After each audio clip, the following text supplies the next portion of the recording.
नमस्कार, मेरा नाम है साजिब और आप देखना शुरू कर चुके हैं next 9 news political byte. Gujarat में आम आदमी पार्टी ने अपना प्रत्याशी का जो है नाम वो जो है बता दिया, अपने पत्ते खोल दिए। इसुदान गढ़वी एक गुजराती पत्रकार को अपना सीएम पद का उम्मीदवार अरविंद केजरीवाल ने बताया। और अब देखिए कि अरविंद केजरीवाल जब अपना एक प्रत्याशी लेकर के आए हैं तो उसको लेकर के चर्चाएं भी काफी ज्यादा तेज हो गई हैं। जिस तरीके से पंजाब में भगवंत मान आए थे तो उन पर भी आरोप प्रत्यारोप का दौर जो है वो कहीं ना कहीं शुरू हो गया था।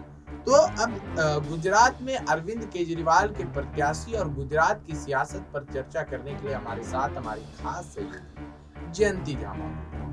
तो जयंती, आपका सबसे पहले तो बहुत बहुत स्वागत है हमारे इस डिबेट में। तो अब देखिए कि जिस तरीके से इसुदान गढ़वी का नाम यहाँ पर जो है अनाउंस किया गया है आम आदमी पार्टी के द्वारा, तो आपको क्या लगता है कि इसुदान गढ़वी किस तरीके से अरविंद केजरीवाल आम आदमी पार्टी को जो है गुजरात में आगे ले जा सकते हैं? देखिए, यहाँ पर आम आदमी पार्टी के लिए ये कहा जाता है शाजिब कि आम आदमी पार्टी के ज्यादातर अगर आप कैंडिडेट देखेंगे तो उनका आप बैकग्राउंड ज्यादातर उस पर गौर कीजिए। जिस तरीके के बैकग्राउंड से वो आते हैं, पत्रकारिता जगत से आते हैं। जाहिर तौर पर एक पत्रकार, आप भी पत्रकार हैं, मैं भी पत्रकार हूँ।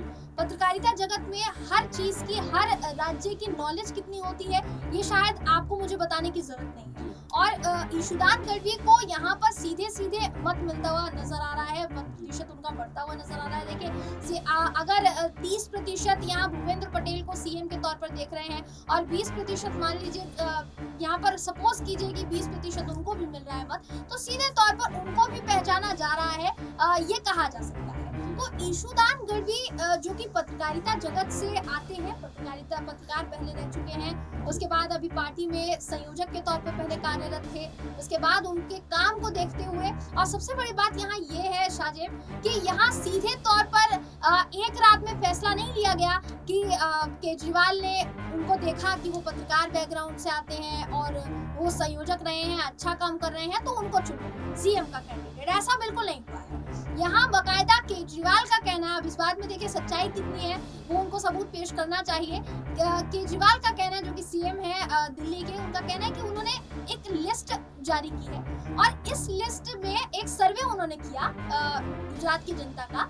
गुजरात की जनता में जो आंकड़ा देखिए जो सामने आया है कि इतने आंकड़े ने इसुदान गढ़वी को वोट दिया कि आप उनको सीएम का कैंडिडेट पद के लिए आप उनको चुनिए। क्योंकि देखिए, जिनका नाम पहले सामने आ रहा था, गोपाल इटालिया का नाम सामने आ रहा था कि जिस तरीके के बयान उन्होंने दिए प्रधानमंत्री नरेंद्र मोदी को लेकर, विवादित बयान थे। तो ऐसी विवादित छवि को अगर अरविंद केजरीवाल मुख्यमंत्री के तौर पर उतारते तो सीधे तौर पर उनको जो फायदा होने वाला था वो भी नहीं होता, नुकसान होता। तो यहाँ आप देख सकते हैं कि यहाँ उनको उन्होंने इन सारी चीजों को ध्यान में रखते हुए, आंकड़ा देखते हुए कि जनता किसको पसंद कर रही है, उसके बाद ये निर्णय लिया है और इसुदान गढ़वी को उन्होंने मुख्यमंत्री के पद पर यहाँ मुख्यमंत्री के कैंडिडेट के तौर पर यहाँ। जयंती, आपने कहा कि एक पत्रकार है तो हर जगह की नॉलेज होती है, तो मैं आपकी बात से सहमत हूँ, लेकिन पत्रकारिता का राजनीतिकरण करना कितना सही है? देखिए, पत्रकारिता का राजनीतिकरण करना सही नहीं है, लेकिन अगर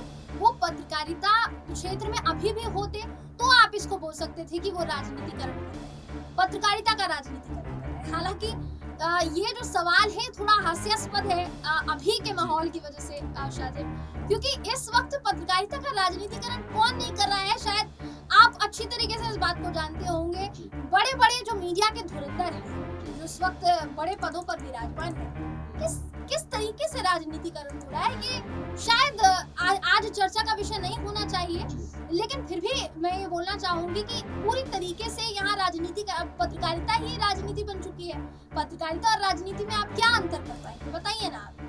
देखिए, पत्रकार को राजनीति में आ जाना, ये बात आपकी बिल्कुल सही है कि पत्रकार को राजनेता नहीं बनना चाहिए, लेकिन अभी के माहौल की वजह से देखिए, और मैं देखिए, चलिए उस मुद्दे को हम साइड में रखते हैं, हम इस पर बात कर लें कि वो राजनीतिकरण कर रहे हैं। लेकिन जैसा मैंने कहा, अगर पत्रकारिता जगत से अभी भी जुड़े होते या अभी भी पत्रकार होते किसी चैनल के साथ, या अभी निकल कर आए होते, तो ऐसा हो सकता था कि हाँ वो राजनीतिकरण कर रहे हैं या पत्रकार रहे हैं तो उसका फायदा उठा रहे हैं। तो ऐसा नहीं हुआ है, उनको अनुभव है इस बात का, शायद उसी अनुभव के आधार पर उनको देखिए, सीएम का आपने कैंडिडेट शायद चुना गया है। सुना नहीं, ईशुदान गढ़वी का बयान आपने सुना नहीं, आम आदमी पार्टी के सोशल मीडिया हैंडल पर भी आपने देख सकते हैं शायद। तो देखिए, वहाँ पर ईशुदान गढ़वी ने बताया अपने बारे में कि पहले मैं दूरदर्शन में था, एक योजना नाम से शो करता था, फिर एक प्राइवेट चैनल ज्वाइन कर लिया, उसके बाद पत्रकारिता के एक ऊंचे मुकाम पर पहुंचने के बाद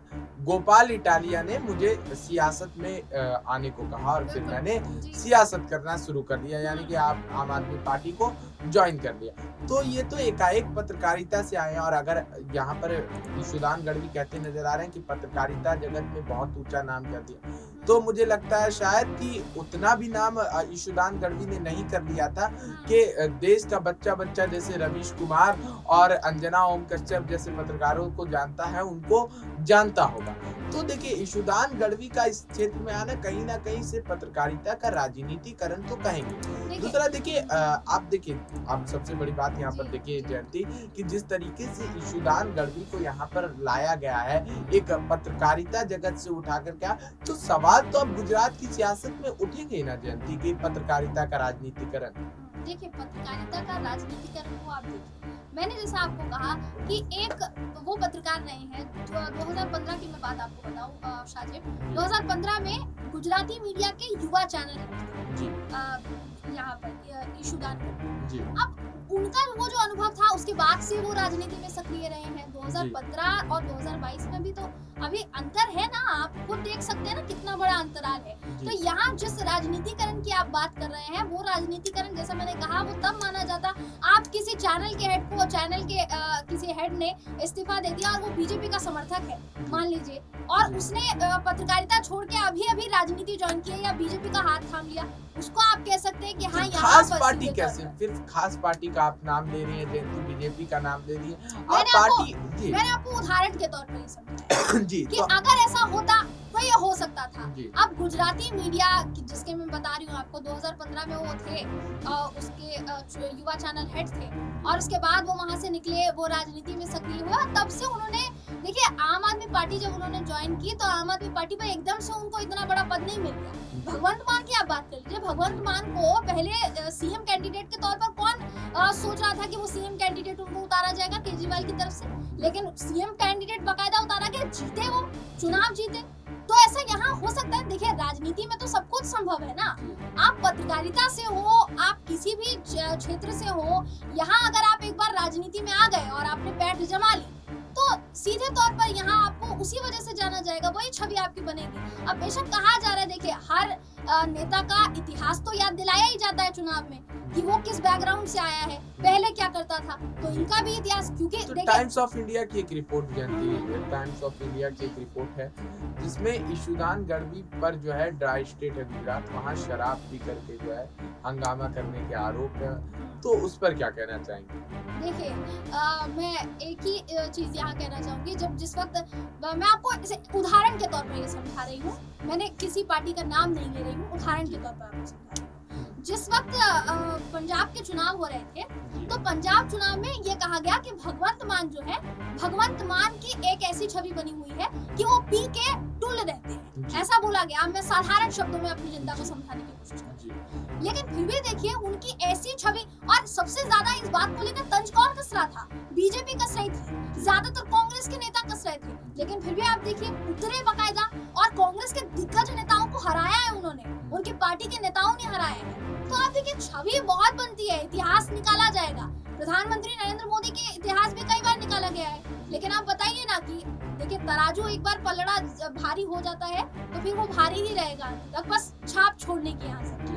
जयंती, मेरा एक आखिरी आपसे निजी सवाल रहेगा कि आप कभी पत्रकारिता के इस करियर को छोड़ करके राजनीति में जाएंगे? देखिए, भविष्य किसी ने नहीं देखा, लेकिन एक पत्रकार के तौर पर अगर मेरी आप व्यक्तिगत राय मेरी पूछना चाहते हैं तो राजनीति का हिस्सा मैं नहीं बनना चाहूँगी, क्योंकि राजनीति के पहली बात तो राजनीति वो हमारा जो काम है, पत्रकारों का जो काम है, वो राजनीति को जनता तक पहुंचाना है कि राजनीति किस तरीके, राजनीति में जाना हमारा काम नहीं है। वो सबकी अलग अलग पसंद है कि कोई आगे जाकर क्या करना चाहता है, क्या नहीं करना चाहता है। तो आप अपने हिसाब से बता दीजिए कि ईशुदान गढ़वी ने जो किया वो सही है क्या? देखिए, ईशुदान गढ़वी पहले पत्रकार थे और अगर उन्होंने ये चुना है तो ये उनका व्यक्तिगत मत है। मैं इस पर किसी के भी व्यक्तिगत मत पर हम कुछ नहीं कहना चाहते। बहुत बहुत धन्यवाद आपका जयंती। तो आज हमने गुजरात में ईशुदान गढ़वी पर चर्चा की है। हम इसी तरीके की चर्चा करते हैं। आप कमेंट करके कैसा लगा जरूर बताइएगा, और अगर आप चाहते हैं कि हम इसी सब मुद्दे पर चर्चा करके आपके सामने लाते रहें तो चैनल को सब्सक्राइब करिए। तब तक के लिए बने रहिए और देखते रहिए नेक्स्ट 9 न्यूज़ पॉलिटिकल।